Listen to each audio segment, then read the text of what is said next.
नमस्कार, मैं हूँ मनविंदर। आप सभी राष्ट्रवादियों का एमबीएन नेटवर्क में बहुत-बहुत स्वागत है। मॉनसून सत्र के पहले ही दिन प्रधानमंत्री नरेंद्र मोदी जी ने ऑपरेशन सिंदूर की कामयाबी बता करके महफिल लूट ली। मॉनसून सत्र को विजय सत्र बताया। लेकिन नेता विपक्ष राहुल गांधी, उन्हें ये सब बातें बुरी लग गई और वो सदन छोड़ के भाग खड़े हुए कि उन्हें बोलने नहीं दिया गया। तो देखते हैं कि क्या हुआ, किसने-किसे नहीं बोलने दिया और मोदी जी ने क्या-क्या कहा। आगे बढ़ने से पहले आपसे मेरा वही आग्रह है, वही निवेदन, चैनल को सब्सक्राइब कर लीजिए और वीडियो को हाइप कीजिए। हाइप कैसे कीजिएगा? जब आप कमेंट करेंगे तो उसको हल्का-सा स्वाइप कीजिएगा। वहाँ आपको हाइप का बटन दिखाई देगा, उसे प्रेस कर दीजिएगा और लाइक भी कीजिएगा। तो जैसी कि परंपरा है, प्रधानमंत्री नरेंद्र मोदी ने संसद परिषद में मीडिया को संबोधित किया और कहा कि ऑपरेशन सिंदूर कामयाब रहा। अब मोदी जी ने सदन शुरू होने से पहले ही बता दिया कि अंदर क्या होने वाला है, तो विपक्ष को कैसे सहन होता। सदन में काफ़ी हंगामा कटा पहले ही दिन। पहले ही दिन इतना शोर मचा दिया और प्रधानमंत्री नरेंद्र मोदी ने कुछ बातें संसद परिसर में अंडरलाइन की थी, जिनसे पूरे मॉनसून सेशन की डेफिनिशन उन्होंने सेट कर दी थी। यानी कि पूरे मॉनसून सेशन को उन्होंने डिफाइन कर दिया था कि कब-कब, क्या-क्या होना है। पहले ही दिन फतेह दर्ज की, जिसे कहते हैं ना कि महफ़िल लूट लेना। उन्होंने कहा कि ऑपरेशन सिंदूर में भारत की सेना ने जो लक्ष्य निर्धारित किया था, उसे 100% अचीव किया। इसी बात के लिए तो विपक्ष को पेट में दर्द उठ रहे हैं कि वो इस पे बातचीत करना चाह रहे हैं एंड मोदी जी ने पहले ही ये वाली बात बता दी कि भारतीय सेना ने जो लक्ष्य निर्धारित किया था वो 100% अचीव किया। आतंकी आकाओं के घर जाकर के केवल 22 मिनट में ऑपरेशन सिंदूर के तहत उन जगहों को ज़मींदोज़ कर दिया। सिद्ध करके दिखा दिया कि इसमें मेड इन इंडिया सैन्य शक्ति का नया स्वरूप दिखा है और विश्व के जिन-जिन लोगों से मिलना होता है, उनमें मेड इन इंडिया के प्रति आकर्षण बढ़ रहा है। आपको याद होगा अभी हाल ही में कई देशों की यात्रा करके प्रधानमंत्री आ रहे हैं, तो ऑब्वियसली उनको एक फीडबैक मिला होगा, जो हमारे यहाँ के हथियार हैं उनको लेकर के। तो उन्होंने कहा कि इंडिया के प्रति मेड इन इंडिया के जो सामान हैं उनको लेकर के आकर्षण बढ़ रहा है और संसद में एक सुर में विजय के भाव से अगर प्रकट करेगी, आई मीन संसद एक सुर में अगर इस विजय को दिखाएगी तो देशवासियों को प्रेरणा मिलेगी और देशवासियों को ही क्यों, दुनिया में एक बड़ा मैसेज जाएगा। साथ ही जो रिसर्च, इनोवेशन हो रही है, जो डिफेंस इक्विपमेंट बन रहे हैं, उन्हें मजबूती मिलेगी और प्रधानमंत्री नरेंद्र मोदी ने ये भी कहा कि देश कई प्रकार की हिंसक वारदातों का शिकार रहा है। चाहे आतंकवाद हो, नक्सलवाद हो, कोई शुरुआत में हुआ तो कोई बाद में। आज नक्सलवाद, माओवाद का दायरा तेजी से सिकुड़ रहा है, कम हो रहा है। इसे जड़ से उखाड़ने के संकल्प के साथ एक नए आत्मविश्वास, तेज गति से सफलता की ओर कदम रख रहे हैं। उन्होंने कहा कि गर्व से कह सकता हूँ, देश में सैकड़ों जिले आज मुक्ति की सांस ले रहे हैं। हमें गर्व है कि बम, बंदूक और पिस्तौल के सामने देश का संविधान विजयी हो रहा है। देश का उज्जवल भविष्य देख रहा है। अब इतनी सारी बातें हो रही हैं तो ऑब्वियसली देश का उज्जवल भविष्य दिखाई देगा ना। जो कल तक रेड कॉरिडोर थे, आज ग्रीन कॉरिडोर में बदल रहे हैं। ये बात वाक़ई में अंडरलाइन करने वाली है। और देखिए प्रधानमंत्री नरेंद्र मोदी एस्ट्रोनॉट शुभांशु को बधाई देना नहीं भूले और कहा कि उन्होंने पहली बार इंटरनेशनल स्पेस स्टेशन में तिरंगा लहराया। आईएसएस पर भारत का तिरंगा लहराना देशवासियों के लिए गौरव का पल है।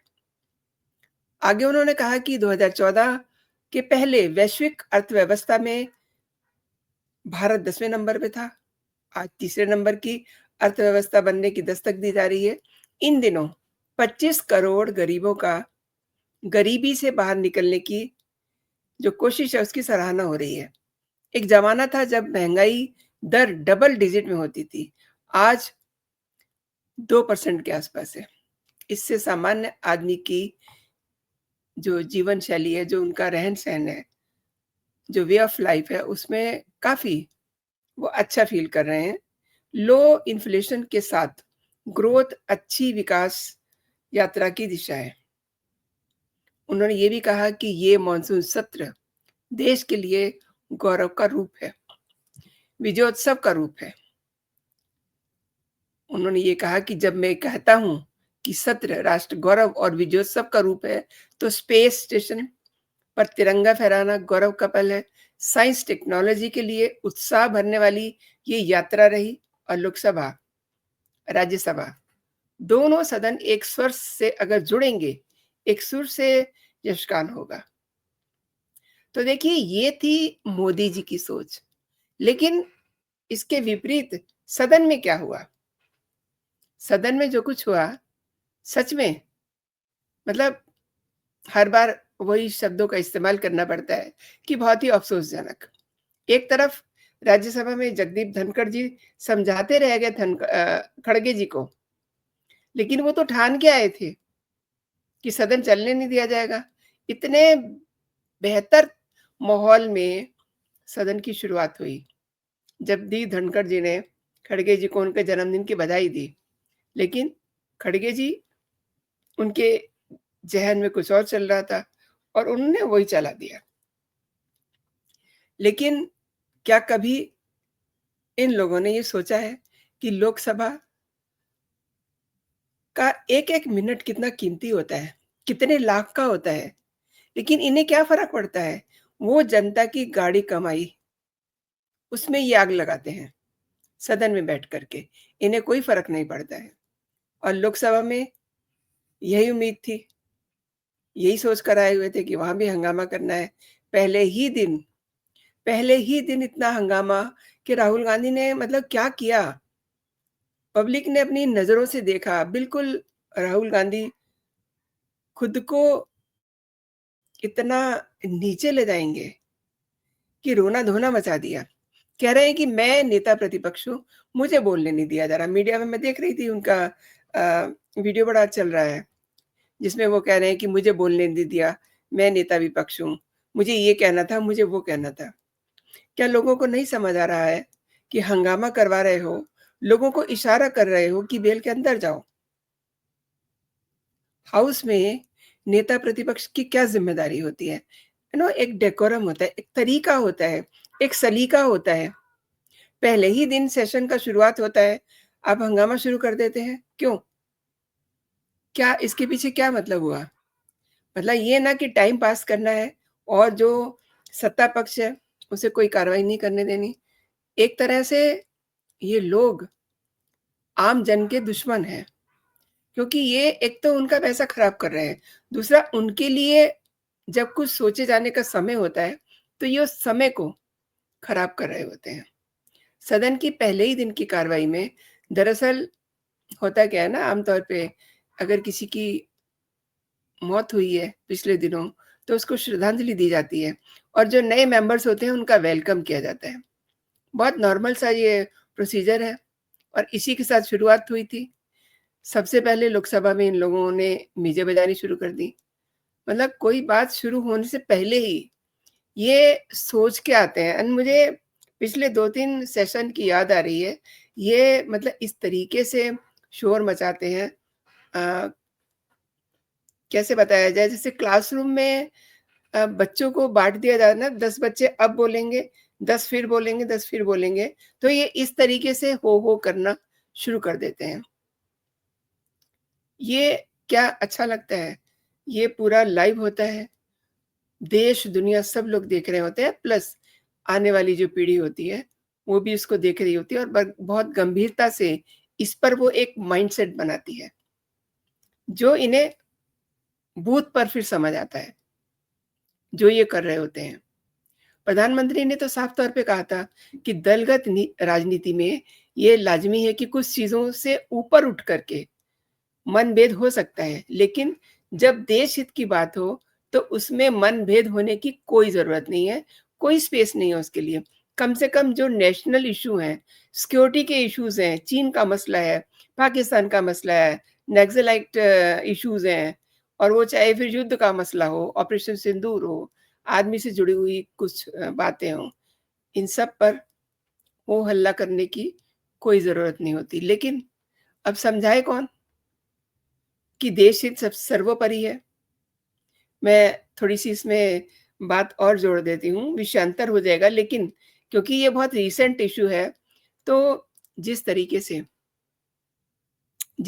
से शशि थरूर ने अपनी पार्टी के लोगों को ये समझाया, केरल में वो किसी इंस्टीट्यूट में बोल रहे थे कि देश हित सर्वोपरि है, पार्टी के कोई मायने नहीं है। जब हम सीमा के पार की बात करते हैं, तब हम इस पार के जो लोग होते हैं, सब एक होते हैं। हमारी कोई पार्टी नहीं होती।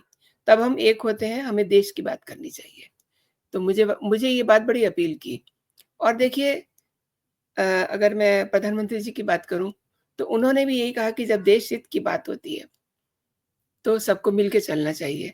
उन्होंने खुले मन से ये कहा कि लोकसभा हो, राज्यसभा हो, इनके सुर एक जैसे होने चाहिए। लेकिन मैंने आपको बताया, राज्यसभा में खड़गे जी, उनको समझ ही नहीं आ रहा। उनको उनके बर्थडे की विशेस दी जा रही हैं, लेकिन उनके हाथ में एक पर्चा था, बस वो उसको पढ़े जा रहे थे कि उन्हें ये चाहिए, उन्हें वो चाहिए, उन्हें इस पे जवाब चाहिए। इधर लोकसभा में भी same situation, rather Rahul Gandhi लोगों को इशारे कर रहे हैं कि आप जाइए आगे, और ये बिल्कुल गलत होता है अगर आप वेल में जाकर के हो हल्ला करते हैं। लेकिन पिछले कई सालों से ये देखने को मिल रहा है कि ये लोग वेल में चले जाते हैं। अच्छा, राहुल गांधी ने तो एक और तमाशा कर दिया। वो तो ऐसे मुँह बना के चले आए कि बाहर आके मीडिया को कह रहे हैं कि मेरे को तो बोलने नहीं दिया जा रहा, मैं नेता विपक्ष हूँ। अच्छा, जब इन्हें बोलने के लिए खड़ा किया जाता है, तो ये क्या तमाशे करते हैं, ये कहाँ की कहानी लेकर के आते हैं। अब देखिएगा, एक आध दिन में आपको वो सीन भी नज़र आएगा, जब ये कोई महाभारत की या कोई कहानी लेकर के आएँगे, जो भी इनको स्क्रिप्ट लिख कर के दी जाएगी, वो ये उसमें पढ़ेंगे। हो सकता है कुछ तस्वीरें लेके आ जाएँ, कुछ अखबार की कटिंग्स लेकर के आ जाएँ, कुछ क्या करेंगे मतलब भगवान ही जानता है। लेकिन वैसे कहेंगे कि मुझे मौका नहीं मिलता। कमाल की बात है, जब आपको मौका मिलता है तो आप सदन छोड़ के भाग जाते हैं। बहुत ही मतलब ये सोचने का विषय है, क्योंकि ये अब बहुत ज़्यादा हो गया है। हमेशा, हमेशा विपक्ष इस तरीके की बातें करते हैं। अच्छा, 3-4 दिन पहले से ही इनकी ये प्लानिंग थी कि हम ऑपरेशन सिंदूर पे जवाब माँगेंगे। अब अगर इन्हें सीडीएस की बात समझ में नहीं आ रही, और स्टार्टिंग में ही प्रधानमंत्री नरेंद्र मोदी जी ने ये कह दिया है कि इस विषय पे हम सबको एक होना है। लेकिन नहीं जी, विपक्ष को तो तमाशा दिखाना है, उन्हें तो सीडीएस की बात समझ में नहीं आ रही है। जो उन्होंने बताया, मतलब इन्हें, ये मुझे लगता है कि राहुल गांधी जी जेट गिनने में ही लगे हुए हैं। इन्हें पता होना चाहिए कि कितने जेट गिरे हैं, इनको बता दिया गया है। ये बड़ी एक सिंपल सी बात है, हम इतिहास पढ़ते आ रहे हैं। कौन-सा ऐसा युद्ध है जिसमें नुकसान नहीं होता है, और उस नुकसान के बाद दर्द नहीं होता है। लेकिन ये दर्द वाली बात नहीं है, ये दर्द को उसमें कहते हैं ना नमक डालने वाली बात, उन्हें कुरेदने वाली बात ये कर रहे हैं। किसी को अच्छा नहीं लगता है युद्ध हो, और फिर किसी को ये अच्छा नहीं लगता कि युद्ध में नुकसान हो। और फिर ये तो बिल्कुल अच्छा नहीं लगता कि आप ये पूछें कि कौन, कैसे, कहाँ गिरा, कहाँ मरा? अरे! मतलब हद होती है हर चीज़ की। अब सदन में भी ये सवाल पूछा जाएगा, और जब मौका आया, तो ये उठ के चले आए और बाहर आकर के प्रेस को कह रहे हैं कि मुझे बोलने नहीं दिया गया। आपने मेरे साथ पूरा वीडियो देखा, आपका बहुत-बहुत धन्यवाद। अगेन, हाइप का बटन ज़रूर दबाइए आप। अभी के लिए इतना ही। जय हिंद, जय भारत।